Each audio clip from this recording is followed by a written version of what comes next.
Pendant que les unités les tiennent par des feux nourris hors des fortifications, les vecteurs vont s'inviter au combat par des frappes ciblées sur les criminels.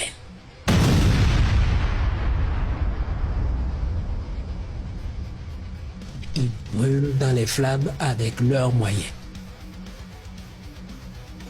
Les unités vont terminer le travail pour procéder au ratissage des lieux. La surveillance dans la zone de Titao a permis de localiser un point de refuge terroriste.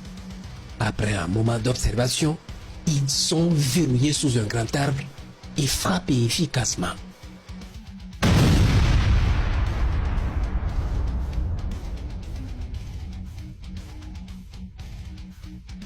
Un commando des forces spéciales en opération dans la zone va foncer sur la position pour démanteler totalement la base. Des binômes terroristes venus opérer un mini-drone de largage de projectiles explosifs sans succès dans la zone de Titao vont être repérés et suivis. Jusqu'à une forêt touffue où ils sont foudroyés avec les explosifs qu'ils ont échoué à larguer.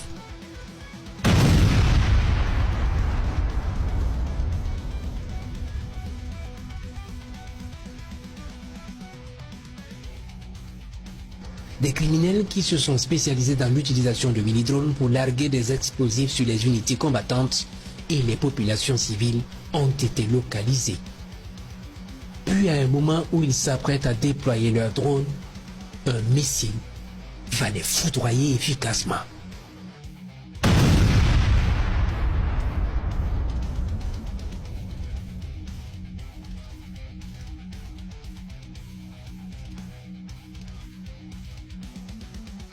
Puis à un moment donné, où ils se dépêchent pour regagner leur base, ils sont verrouillés et foudroyés efficacement.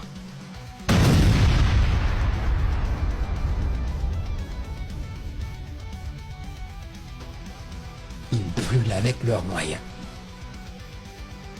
Le 2 décembre 2025, toujours dans la même zone, les criminels se sentant en danger décident alors d'évacuer leurs moyens et bien vers la forêt de Kabonga. Certains moyens sont alors rattrapés et détruits.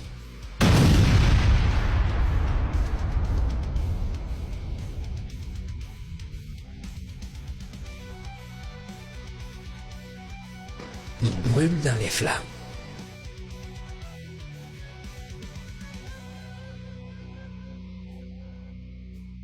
Une équipe de criminels qui a tenté un largage de projectiles explosifs par mini-drone sur la localité de Kanchari va être repérée et suivie jusqu'à sa base où elle retrouve d'autres criminels sous des arbres pour préparer une tentative. Ils vont y être verrouillés puis frappés efficacement.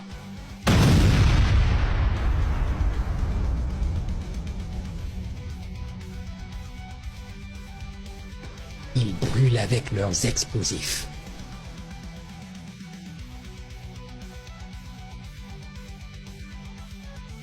Il est 15h30 environ, lorsque les vecteurs aériens reçoivent une alerte des unités combattantes dans la zone de Mani, d'un mouvement de criminels avec un pick-up monté d'une DCA 14-5 en leur possession.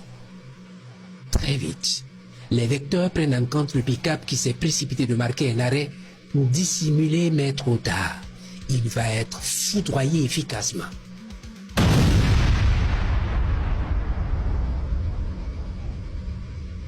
Il brûle avec tout son chargement.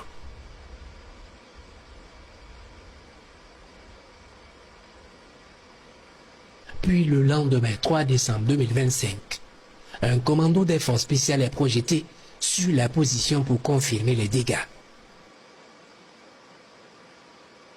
La DCA est détruite avec toutes les autres armes et munitions qui étaient transportées. Les opérations se poursuivent.